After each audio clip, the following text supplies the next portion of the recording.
Have you ever wondered why social situations feel so complicated? Maybe you avoid parties, stay quiet in groups, or just prefer time alone. But deep down, you feel conflicted.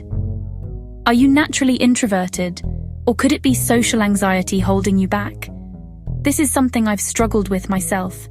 For years, I thought I was just shy or quiet, until I realized there's a difference between preferring solitude and avoiding people out of fear. Understanding this difference can completely change the way you see yourself and how you navigate the world. Introversion is about energy. Social anxiety is about fear. But on the surface, they often look the same: avoiding crowds, feeling drained, staying silent. The key is noticing what drives your behavior. Is it preference or fear? That small distinction is huge because it determines how you respond to life, relationships, and opportunities. By the end of this video, you'll have clarity about your own experience and practical tools to embrace yourself fully, whether you're introverted, socially anxious, or a mix of both. Introverts are people who recharge through solitude. Being around lots of people isn't bad, it's just draining. You might love deep conversations, creative projects, or quiet reflection, but big parties and constant social interaction leave you exhausted. Introversion isn't a flaw, it's simply a natural way of being.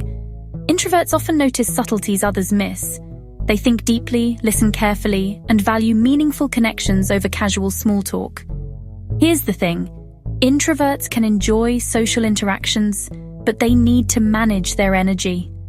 After a busy day, an introvert might crave time alone to recharge. That's different from someone with social anxiety, who may avoid people not because they want quiet, but because they're afraid of judgment or embarrassment. Recognizing introversion is liberating. It means you don't have to force yourself to be someone else. You can embrace your personality, honor your energy, and stop feeling guilty for enjoying alone time. Social anxiety, on the other hand, is driven by fear. It's the intense worry that people will judge, ridicule, or reject you. Unlike introversion, it's not a preference. It's a mental and physical reaction to perceived danger in social situations. Imagine being invited to a party. An introvert might say, "I'd rather stay home," and feel content with that choice. Someone with social anxiety might actually want to go, but the thought of interacting makes their stomach twist, heart race, and mind spiral with worst-case scenarios.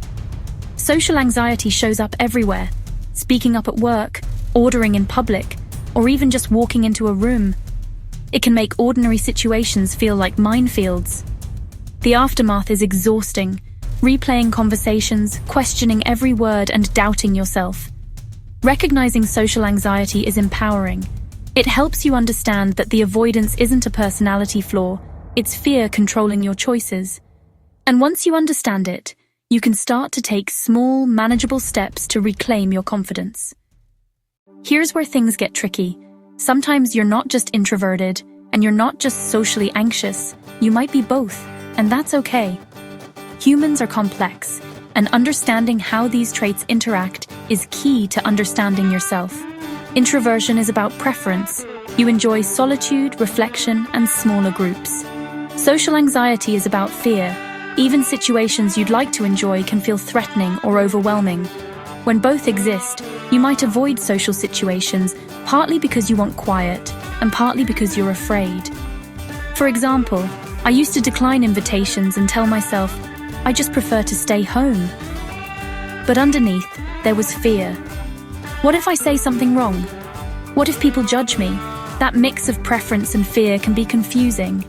You might think you're just introverted, but social anxiety is quietly influencing your decisions.